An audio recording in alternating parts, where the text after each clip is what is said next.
शाल्विक मंत्र, थोड़ा सा मैं इंट्रोडक्शन दूंगी ना कि शाल्विक मंत्र जो है ये एक बहुत ही पावरफुल हीलिंग टेक्निक है। इसमें मतलब ये जो मंत्रों की जो पावर है वो बहुत ज्यादा हाई पावर है। ठीक है। इनको शैल्विक जी ने ही इसको इसकी सारी रचना जो की थी, ऋषि महर्षि शैल्विक जी ने की थी। शैल्विक जी का जन्म एक ब्राह्मण परिवार में हुआ था, लेकिन जब वो वहां पे पैदा हुए थे तो उनकी मदर एक्सपायर हो गई थी। अब जब उनकी मदर एक्सपायर हो गई थी तो उनके फादर ने उनको मतलब भगवान का नाम लेकर उनको एक उसमें एक बकेट में, जैसे हिंदी में क्या बोलेंगे उसको, एक छोटे से जैसे टोकरी के अंदर रखे और उसको जल में प्रवाह कर दिया था, भगवान का नाम लेकर, और बच्चे की किस्मत पर छोड़ के। क्योंकि उनको था कि मैं इसको कैसे पालूंगा, मैं इसको नहीं पाल सकता, क्योंकि इसकी मदर अब नहीं है। तो वो जब टोकरी उसके पानी के साथ बहती गई बहती गई बहती गई तो वो एक ऋषि को मिली। उन्होंने उस बच्चे को ले लिया और उन्होंने उस बच्चे को अपने बच्चे की तरह पाला पोसा और उन्होंने उसका नाम रखा शैल्विक। जो शैल्विक थे वो बहुत ही इंटेलिजेंट थे और मतलब बहुत छोटी उम्र में ही वो हर तरह से, जैसे कहना चाहिए कि उनको सब कुछ आता था। उनको उनको सभी मंत्र लर्न हो जाते थे क्योंकि वो एक बहुत ही होनहार और बहुत ही इंटेलिजेंट बच्चे थे। तो उनको वो सब चीजें बहुत जल्दी जल्दी सब चीजों को समझ लेते थे। पर जो उनके अंदर बैड थिंग थी वो ये था कि वो बहुत ही गुस्से वाले थे, वो बहुत ज्यादा उनके अंदर गुस्सा था। जिसके कारण जो ऋषि थे उनको लगता था कि जो भी उनकी विद्याएं हैं, अगर वो सब कुछ मैं अपने बेटे को दे दूंगा तो कल को ये पता नहीं उस चीज को संभाल पाएगा या नहीं संभाल पाएगा, क्योंकि वो गुस्सा भी था उनके अंदर और बहुत ईगो प्रॉब्लम भी बहुत ज्यादा। तो उन्होंने और शैलवी जी को ये लगता था कि ये सब कुछ मेरा ही है, मतलब मेरे फादर के बाद ये सब कुछ मेरा हो जाएगा, मतलब जो भी उनकी विद्या है, जो सब कुछ है ये मेरा हो जाएगा, क्योंकि वो भी एक बहुत बड़े ऋषि थे। तो उन्होंने उनको ये सारी विद्याएं भी सिखाई, मतलब उनको सब कलाएं सिखाई थी, लेकिन उनके हाथ में कुछ नहीं दिया था। तो जिस और फिर उसके बाद जब उन्होंने देखा कि उनका जो ये बच्चा है ये बहुत ज्यादा गुस्से वाला है और ये अच्छा उनका,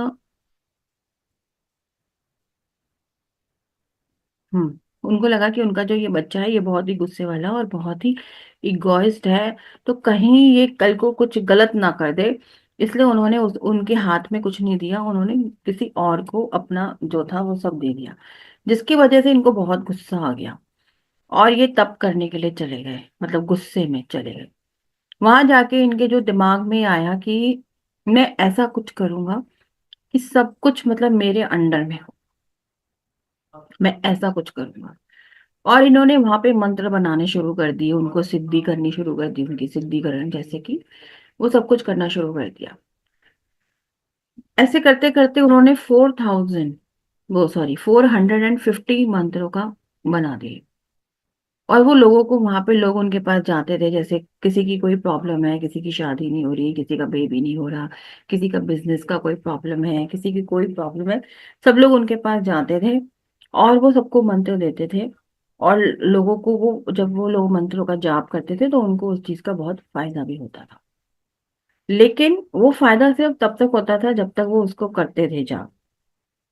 उसके बाद फिर वो वैसे ही हो जाता था। तो फिर वो दोबारा से उनके पास आते थे वो लोग और बोलते थे कि आपके दिए हुए मंत्र हमारे साथ काम तो बहुत करते हैं, लेकिन हमें बार बार आपके पास आना पड़ता है, हर चीज के लिए हमें बार बार आपके पास आना पड़ता है।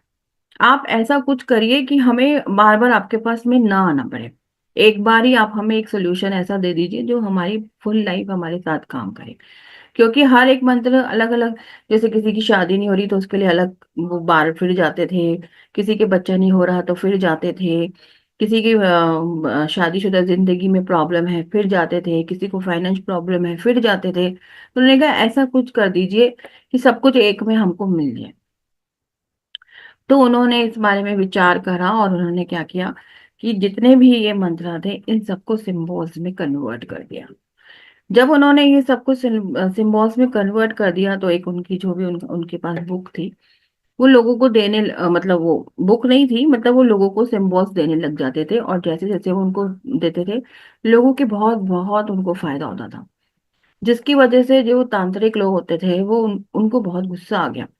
उन्होंने बोला कि यार ये तो सारा मतलब इससे सारा ठीक कर देते हैं लोगों को, और फिर ऐसे तो हमारी दुकान ही बंद हो जाएगी, लोग तो हमारे पास आएंगे ही नहीं, सब लोग इन्हीं के पास जाएंगे। तो उन्होंने सोचा कि इनको मारने की प्लानिंग करते हैं। उन्होंने शैलविक जी को मारने की प्लानिंग करी।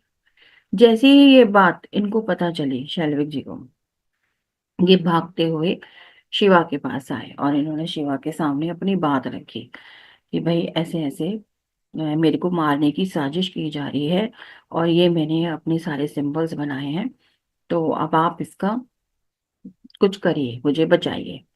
तो शिवा ने क्या करा, नीचे से उन्होंने अर्थ है उसको गड्ढा खोदा, और वो सारी जो उतने भी मंत्रा थे गड्ढा के अंदर डाल दिया, और ऊपर से उसको बंद कर दिया, और बोला कि इसको कोई डेविल ही खोल सकता है, नहीं इसको कोई हाथ नहीं लगा सकता। और डेविल इसके पास आएगा नहीं, क्योंकि अगर डेविल इसके पास आएगा तो उसको पता ही नहीं चलेगा एक्चुअली ये हमारे आपस की बात है। तो ये बात सिर्फ शिवा के और चार्वी जी के बीच में ही थी। फिर उसके बाद पता चला कुछ समय के बाद, थोड़े कुछ एक दो चार सब दिनों के बाद, शेल्विक की मृत्यु हो जाती है। अब जब शेल्विक मर जाते हैं, मतलब कि जो राक्षस वो सॉरी जो तांत्रिक होते हैं वो उनको मार देते हैं। अब जब वो मर जाते हैं तो शिवा को बहुत लगता है कि मैंने ऐसा वरदान दे दिया कि इसको एक डेविल ही हाथ लगा सकता है, और कोई इसको हाथ नहीं लगा सकता, तो अब ये कैसे होगा। फिर उन्होंने इसके ऊपर विचार करा, तो फिर उन्होंने एक योग माया को बुलाया, और योग माया से बोला कि आप एक डेविल को तैयार करिए। योग माया ने एक डेविल को तैयार करा जिसका नाम था अंजुला। लिखा है ना, अंजुला। जिसका नाम था अंजुला। अंजुला को उन्होंने उस बुक निकलवाई अंजुला से, और जैसे ही उन्होंने वो बुक निकाली तो उन्होंने उसको मार दिया। ठीक है, क्योंकि उनको शिवा ने यही इंस्ट्रक्शन दी थी। उन्होंने उसको मार दिया। उसके बाद फिर वो बुक उनके पास आ गई, शिवाजी की। अब जब वो बुक शिव जी के पास आ गई, तो फिर शिव जी ने उस बुक के अंदर, मतलब तब से ही जो है महामृत्युंजय इसके साथ में जुड़ गया। उससे पहले इसमें महामृत्युंजय की नहीं होता था, लोग ऐसे ही इन सिम्बल्स को यूज करते थे। ठीक है। तो उसके बाद क्योंकि ये शिवा के उसमें आ गई, तो फिर उन्होंने इसको महामृत्युंजय के साथ जोड़ दिया, और तब से ये महामृत्युंजय के साथ ही इसको यूज किया जाता है, इनके सिंबल्स को। ठीक है। बाकी ये मैं आपको भेजूंगी, इसको आप और अच्छे से पढ़ लेंगे तो आपके जो भी कोई पॉइंट्स हैं वो क्लियर हो जाए। अब इसके अंदर 450 450 सिंबल्स थे। 450 सिंबल्स में से 150 सिंबल्स को हटा दिया गया था, बिकॉज क्योंकि लोग उस चीज का गलत तरीके से इस्तेमाल करने लग गए थे। तो इसलिए उसमें से 150 सिंबल्स को हटा दिया था, और 300 सिंबल्स रह गए थे कि हीलिंग की जाती है, जो ABC पार्ट में उनको डिवाइड किया गया है। ABC पार्ट में इसलिए डिवाइड किया है ताकि जो हम योग माया करते हैं उससे उसका कोई मतलब कंफ्यूजन न क्रिएट हो, इसलिए इसको ABC 3 पार्ट्स में डिवाइड कर दिया गया है। और प्लस जो हमारे कॉमन जो हमारे 4 सिंबल्स होते हैं हम वो यहाँ पर यूज करते हैं, जो जिसको हम बोलते हैं मास्टर सिंबल। ये है हमारे जो हैं 4 सिंबल्स होते हैं, हमारे कॉमन होते हैं: अंतरिक्ष, सूजन, पालन और योनि। हर हीलिंग के अंदर जब भी आप किसी को अटैचमेंट देंगे, हीलिंग देंगे, कुछ भी करेंगे, ये 4 सिंबल्स हमेशा आपको यूज करना है। ठीक है।